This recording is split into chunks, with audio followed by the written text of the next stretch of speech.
Welcome, welcome, welcome. Welcome all to Dominant Mets Nation, episode 7 of our off-season Central Series. And you know what, folks? This off-season is just getting going. But I gotta say, it has been very, very interesting in the fact that I have seen a lot of opinions shifting and shifting in a big way early on. Now, it is still early in the offseason. Obviously, we just began. So opinions will shift one way and then shift back another way.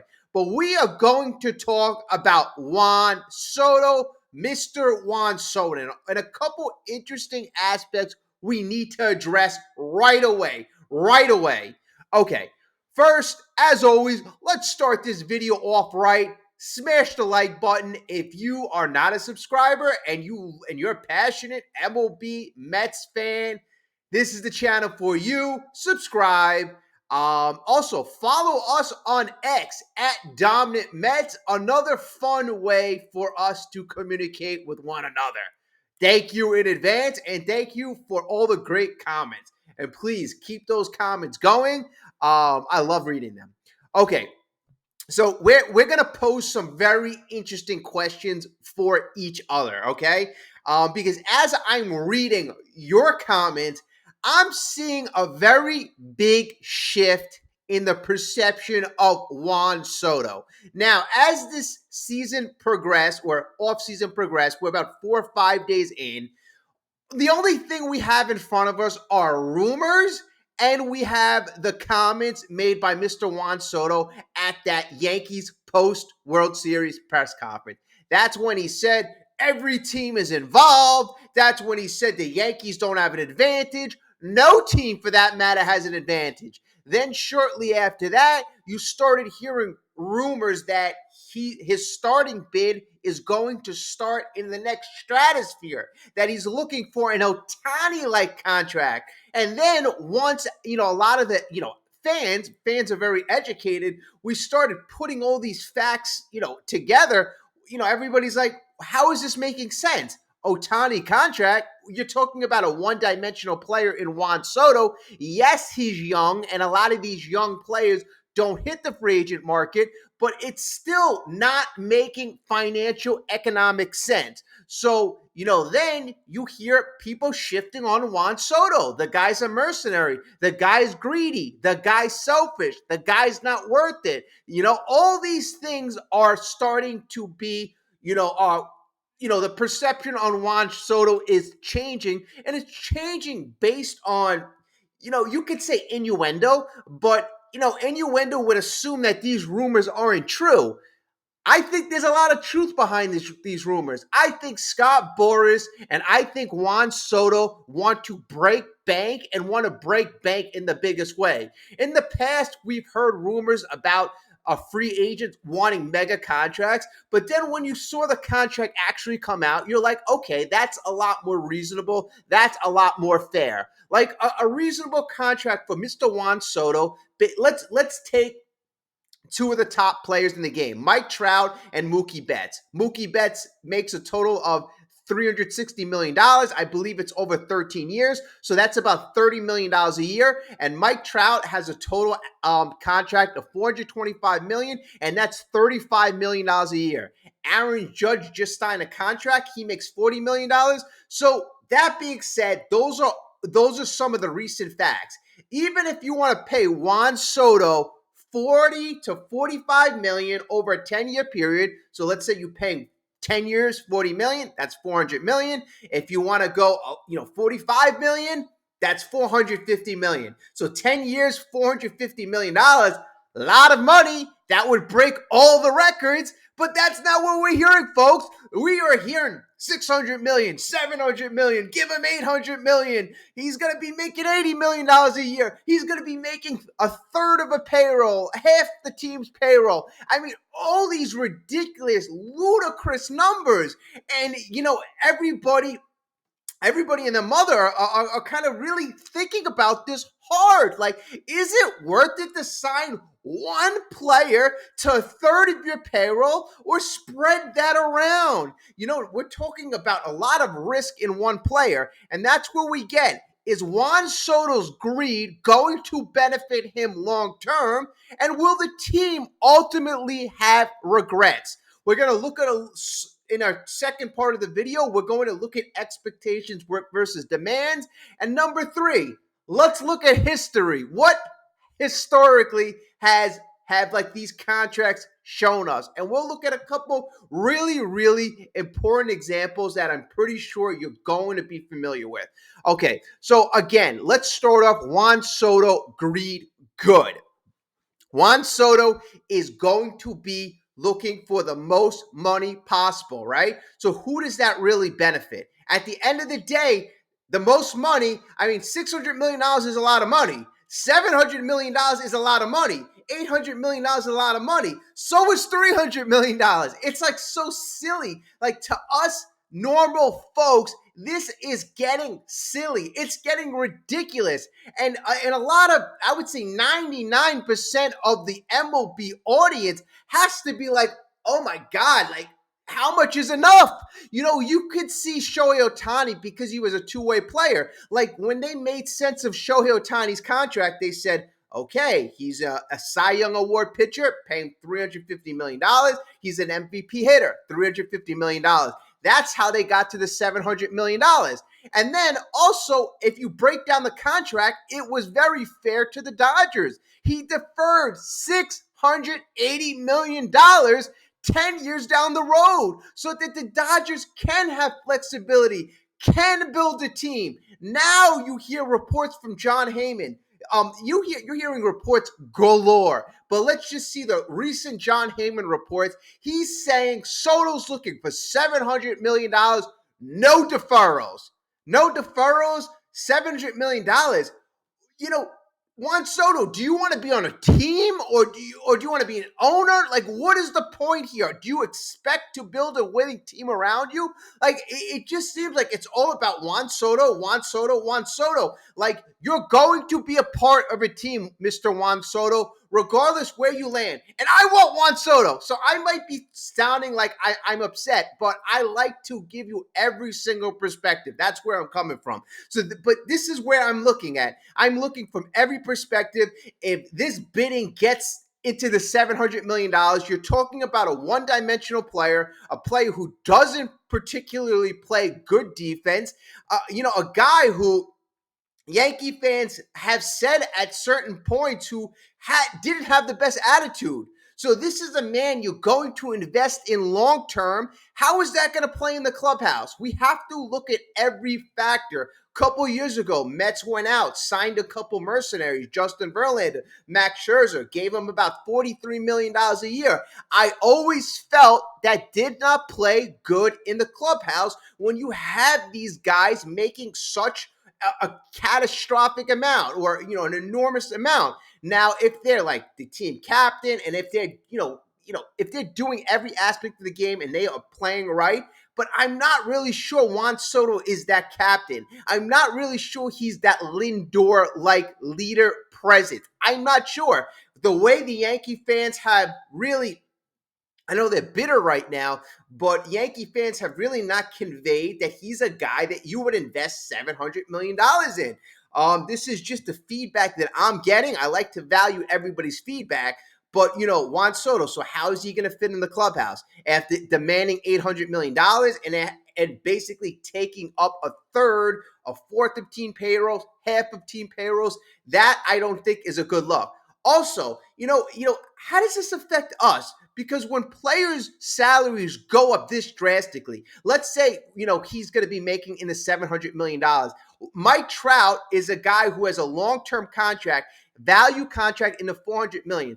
Now Juan Soto, essentially just a one-dimensional player, would be almost doubling a Mookie Betts contract, almost essentially doubling a Mike Trout contract. What does that do to us, the fans? Who foots the bill? Usually it goes to the fans. Concession prices, ticket prices, everything's going to go up monumentally, in a big way, because now we have to compensate for these enormous salaries.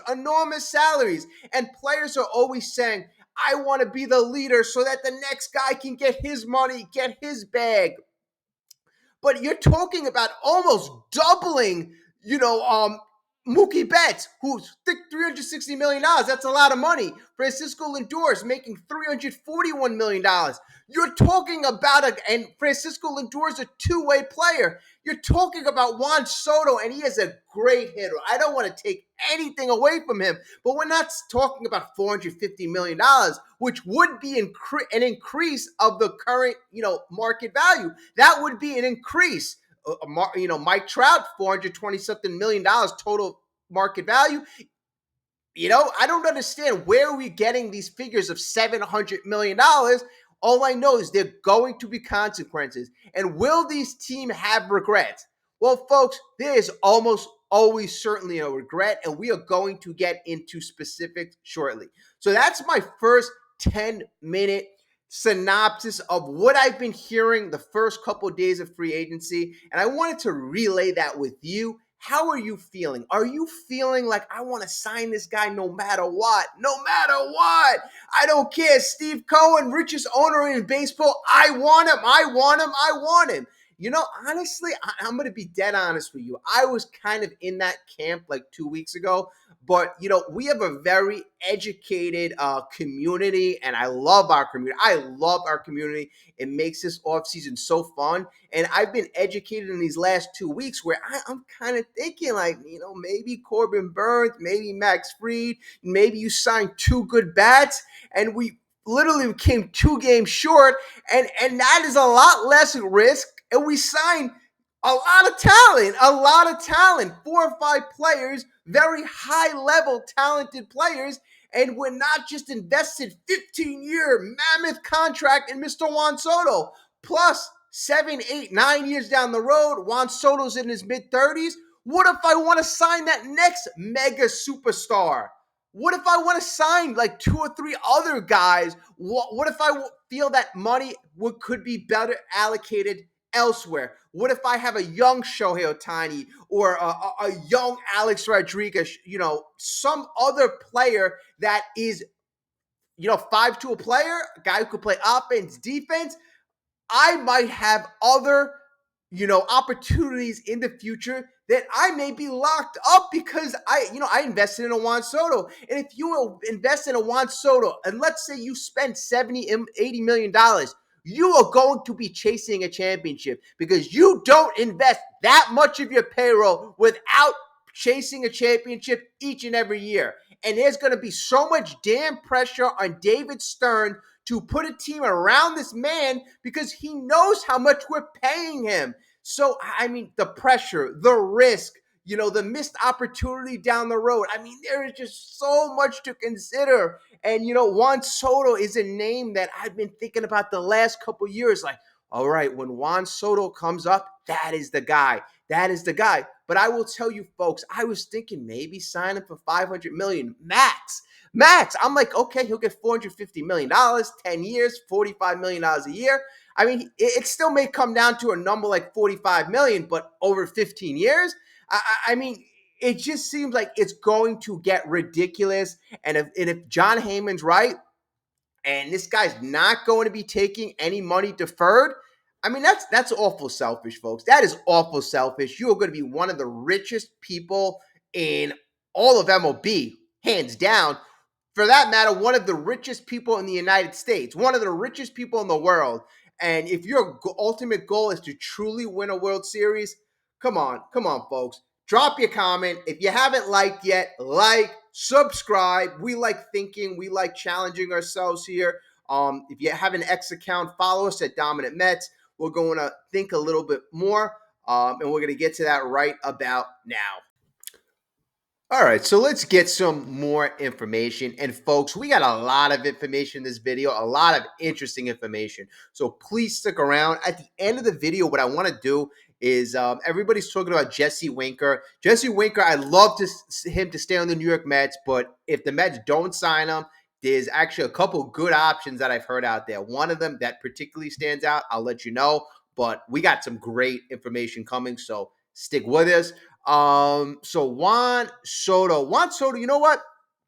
So Juan Soto, obviously we know that he turned down the Nationals' 15-year, $440 million offer. He turned that down 2.5 years ago in mid-2022.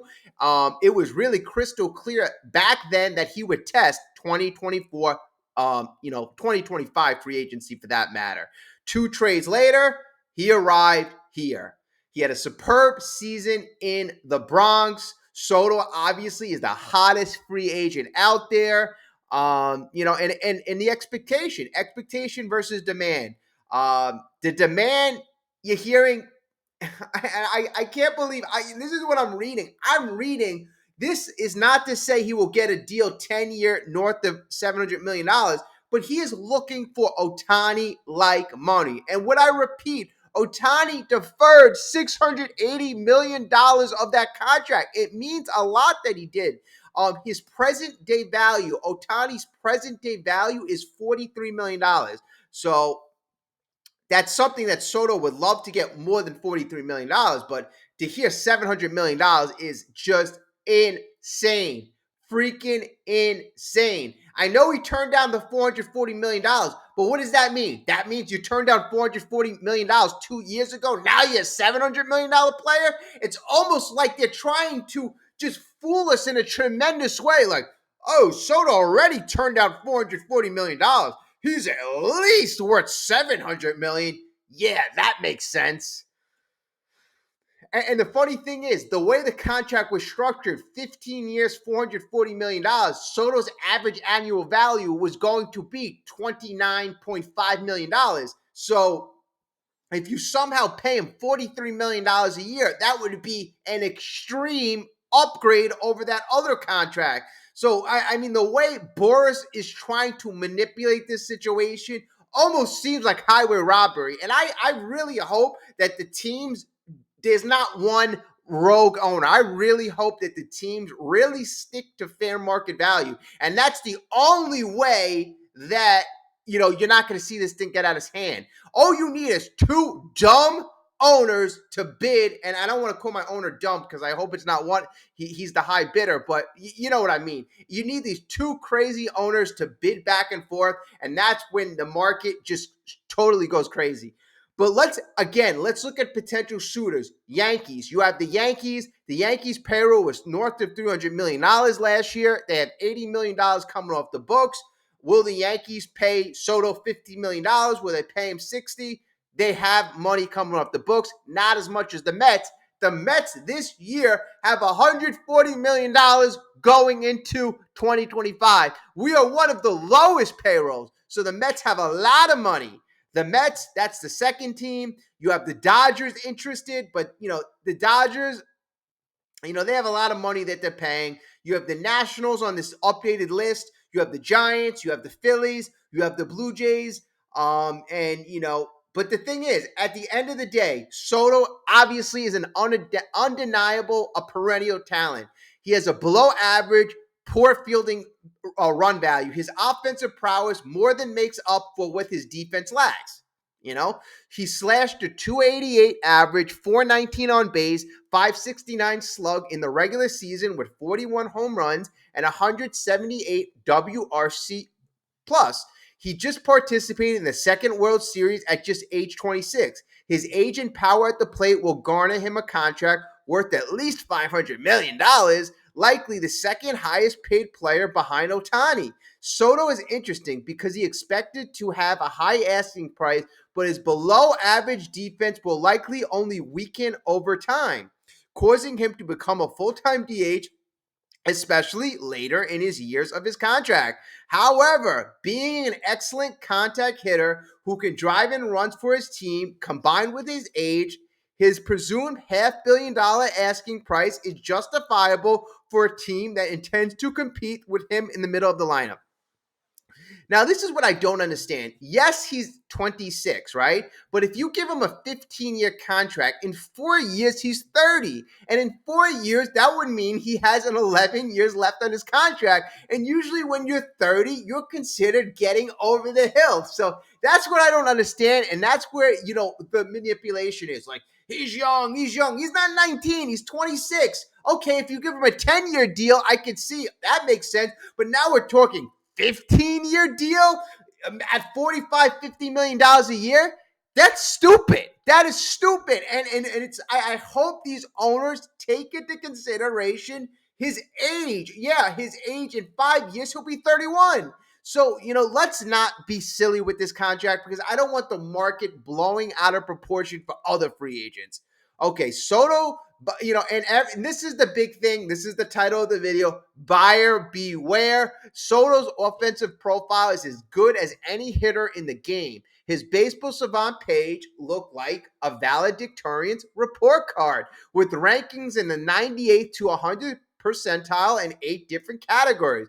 When it comes to defensive base running, the same can't be said. However, Soto posted a minus 5 outs above average in 2024, 14th percentile, giving him a minus 28 mark for his career. His base running is also below average, though his proficiency at the plate shouldn't make either of these areas a huge concern. So, everybody's saying his defense is not good, his base running is not good, but don't worry, his hitting will make up for it. I don't know. If you're in the outfield and a ball gets hit to you and you mess up and you're down by 1 run, that could be a key play.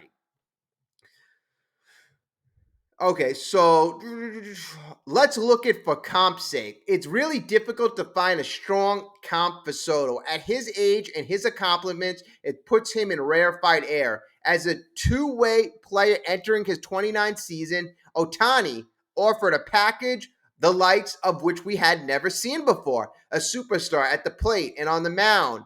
And another comp, Aaron Judge, way different, landed a 10-year, $360 million deal following a 62 home run season. But Judge entering his 31 age season, Soto turned 26, an age when many players are just entering arbitration process. In 2019, Manny Machado, Bryce Harper were entering their 26 age seasons. They signed for $300 million, 10 years for Harper, 325, 13 for Machado, respectively. But that was 6 years ago. The general consensus is 10 years, $500 million will be the floor. For Soto. Though a bidding war between big market teams could push that to $600 million or beyond. This is where we're getting insane. We're getting stupid with these contracts. Stupid. Don't you think the Dodgers want, like the Mets and the Yankees, to bid up to $700 million? $700 million for a guy who just hits, doesn't play the field. Actually makes that Ohtani contract look like gold. This guy can win you a Cy Young, and he hits 50 home runs, steals 50 bases. Honestly, let's really be real here. Let's be real. Okay, let's continue with more information. And honestly, the suitors, I think, will be a lot more limited. I named 6 or 7 suitors. Every single article you read has different information. Another article has Dodgers, Yankees, Mets, and then Phillies, Cubs, Blue Jays. Cubs is a team I haven't heard of. Now the Cubs are thrown in there. Another article that the wild card team, so to speak, in that article were the Nationals. So, the Nationals obviously had the opportunity. That's stupid to throw them in there. But everybody wants to be involved because Soto's a big name.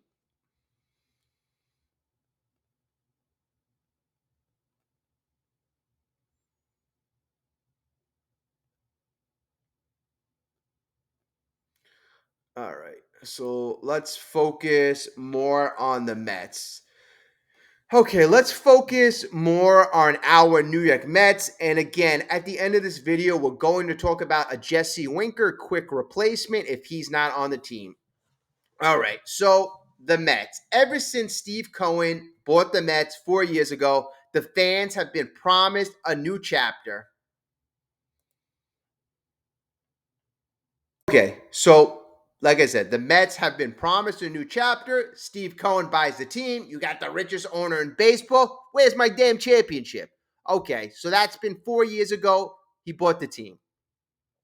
That being said, Steve Cohen, he really tried to model this team after the Dodgers.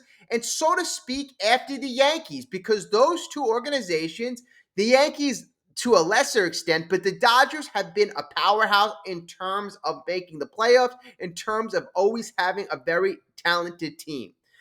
As we look at the 4 years, looking 4 years later, have promises been kept? Well, partly to an extent, the team's payroll has certainly risen exponentially, from, 150 million to 350 million last year. I mean, it has certainly risen. So you give Steve Cohen credit for that.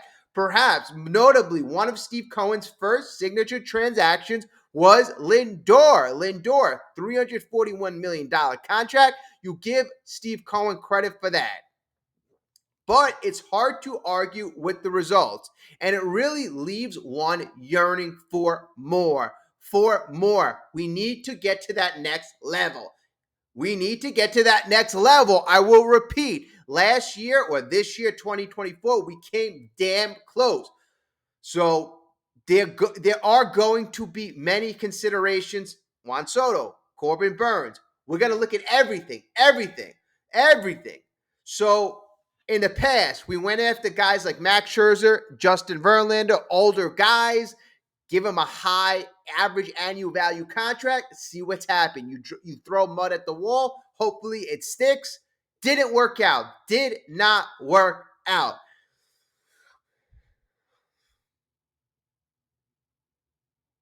We also tried Carlos Correa. Almost gave him a huge long-term contract before those medical concerns came up. That didn't work out. We put the kibosh on that. Then last year, Yamamoto, $325 million contract. Tried to invest in a young potential superstar ace. Came up short. Dodgers were able to scoop him up, scoop up Shohei Ohtani, and really put us behind the eight ball. And you saw us, regardless of how good we did, there was a talent gap in the NLCS. We played with heart. We were hot. We played with fire. But, the top of their lineup, they were deep in pitching. They were the better team. And I'm going to say that. Okay. Thus, here we are. The Mets have made some solid steps in the Cohen years, including hiring a forward-thinking front office, David Stearns. Great move. Great move. Remarkable 2024 first season. But the fans, we are certainly ready to take that next step. No doubt about it.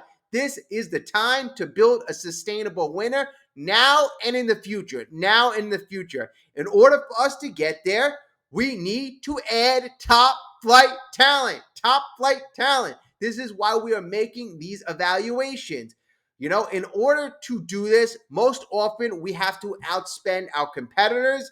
For a guy like Juan Soto, like we spoke about in the beginning of the video, is it going to be worth it? I mean, this is what you have to do in order to get the guys. But would you rather outspend $200-300 million to get a Juan Soto, or outspend a couple extra $1 million to get a Corbin Burns? That's going to be the big question. All right. So, entering the free agency career with Crosstown Yankees, Soto, I guess, could be considered the unicorn. Not that he does, things like Ohtani, but that he's that special offensive talent that's not always there. He's a player that's 26. He hasn't even entered his true prime. Nevertheless, he's had a lengthy history of success in 7 years of big league playing time. The lowest WRC plus he's ever put up was 143 at 20 years old. Insane. A player who enters free agency by all accounts with absolutely no limitation on where he's willing to play, as long as the team in question is willing to pony up the dough. Pay me the money. Pay me the money. I mean, that's where he's getting this mercenary type of reputation. And I've been reading some more comments as of late. You hear the guy's arrogant. Like, I'm hearing a bunch of negative adjectives surrounding Juan Soto. So, I mean, like, Juan Soto, I'm just going to say this. You come to New York, you better play well. You better play well. Last year, the Yankees treated you like a god, and you kind of spit in their faces. So, you can't do that to the New York Mets fans. I'm telling you that right now.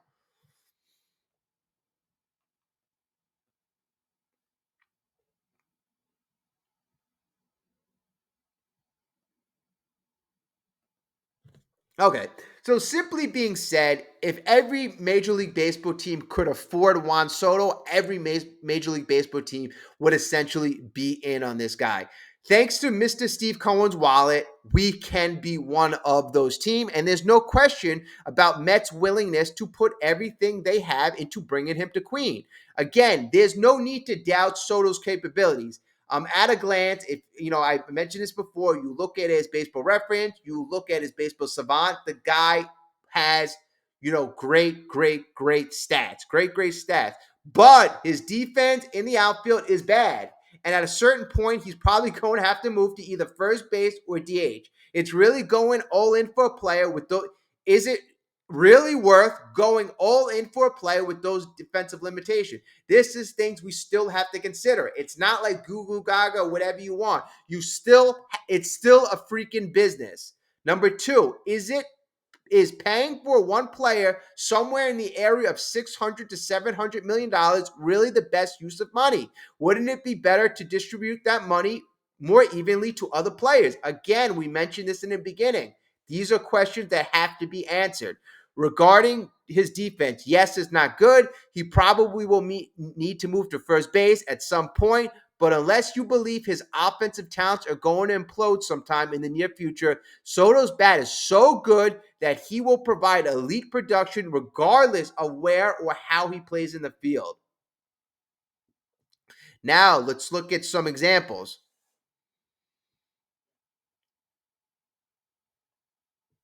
Do we think the Red Sox have any regret of locking up DH David Ortiz for all those years?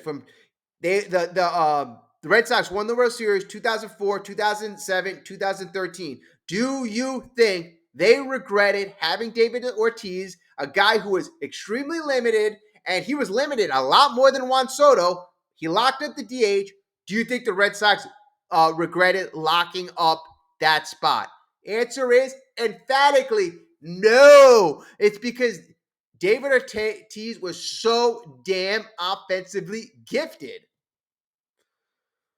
So that's a good example for, the naysayers. But to that, there are examples of it not working out.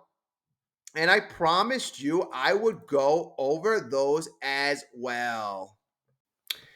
Folks, I think the list of regrettable contracts really is self-explanatory and kind of goes on and on. Like Albert Pujols, his contract, that was regrettable. Robinson Cano, his contract, that was regrettable. Miguel Cabrera, his contract, that was regrettable. Giancarlo Stanton, his contract, that was regrettable. And then if we go back further on, Ken Griffey Jr., when he signed with the Reds, that contract, that was regrettable. Even if you go back with the A-Rod, the initial mega contract, the Rangers traded him a couple years later. It wasn't working out with them either. Then the steroids with the Yankees, they eventually won the World Series in 2009, but, you question it. Would they have signed at least that second contract with A-Rod? Hell no. Hell no. Maybe taking over the first contract, but you remember they gave him that huge extension. So there have been a lot of like really mammoth mistakes with offensive players and giving them all these contracts. And, there's a lot of other contracts we didn't even like get into, like Prince Fielder, and, there's just a whole slew of contracts. Now we are talking about a 15-year contract. May work out, may not. It all turns down, and here's what I say. It all comes down to the man. The man. How much of, a winner is this guy? What type of character does he have? I hope David Stearns, and I hope, the front office, you hear what you hear in the papers, you hear what you hear in articles, but I really want to know the man. Who is this man?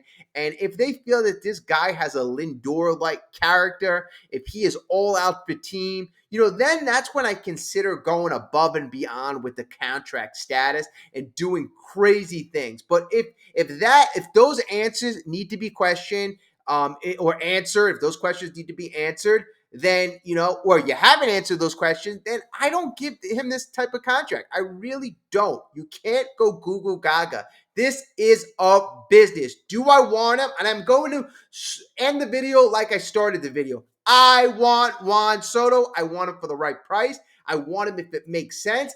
I want to trust David Stern did his due diligence. But I don't want to pay $700+ million for a man that hasn't been properly kind of like vetted in terms of his character, in terms of what type of man he is, in type of how we're going to project him going forward. A lot of answers have to be invested in this man. Okay, folks, and I promised you one quick fact, one quick nugget, and I want to give you a couple of these. Some people they'll do whole videos on crap like this, but I want to give you as much information as possible in these videos. You spend the time with me, I thank you so much. So let's go to this. Everybody's asking about Jesse Winker, and Jesse Winker, I'm going to repeat. Jesse Winker was one of my favorite trades at the deadline. Go back to my trade video. That was one of the only guys that I raved about.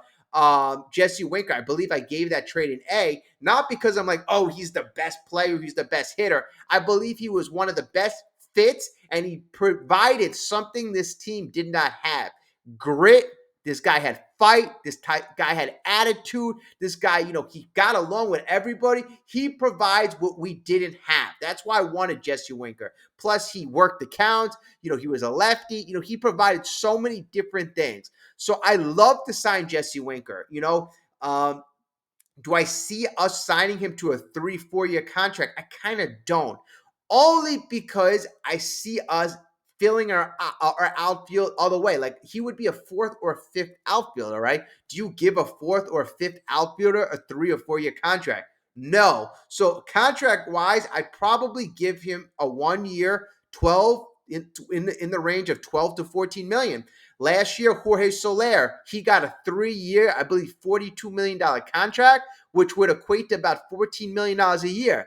Didn't work out, folks. Did not work out. So you want to give him a short-term contract for a couple of reasons. One, you don't know if he's going to start. Obviously he's not going to start. So you're not going to give him a long-term contract with a high AAV. He's going to be that 4th or 5th outfielder. So that's why you're going to keep it short. You want to leave slots open for your younger guys, possibly a Drew Gilbert, and possibly you want a trade. I think that we are going to see a trade. I keep mentioning the young center fielder in Colorado. He's a Gold Glover. He's a guy I look into. But let me stop. Let me get to the point.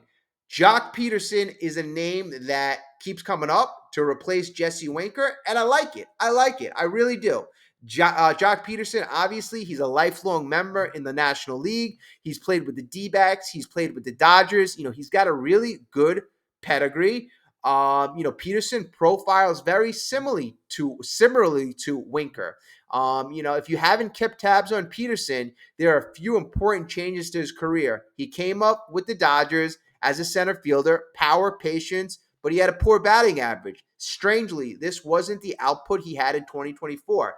Peterson last year batted .275, .393 on base, .515 slug, 450 plate appearances, 23 home runs, 64 RBIs. The output was similar to what he accomplished as an all-star in 2022 with the Giants. In 433 plate appearances back then, he slashed .274 batting average, 353 on base, 521 slug, 23 home runs, 70 RBIs. This guy can put up really good numbers. And actually, impresses me. He's been having, in those 2 specific years, decent batting average, good slug, high on base, especially last year, 393 on base. Jesse Winker is one of the top on base guys, and that's superior to Jesse Winker. So, he's definitely, I would consider an upgrade because he's got more power than Winker. So that is, if you're looking to upgrade that position, he's the perfect upgrade in my opinion. So, all right, folks, that's just my quick nugget right there. But, folks, if you've stuck around this long and you haven't liked, you haven't subscribed, please keep supporting the channel. Help us out. Like and subscribe really helps out the videos. And I cannot thank you enough for your support in our last couple of videos. We've done very, very well. And that's all because of you. We're having a lot of fun together. Thank you as always. And if you didn't get a chance to follow us on X, follow us at Dominant Mets. So thank you again, and everyone have yourself a great night, and we will keep you updated on the Soto saga.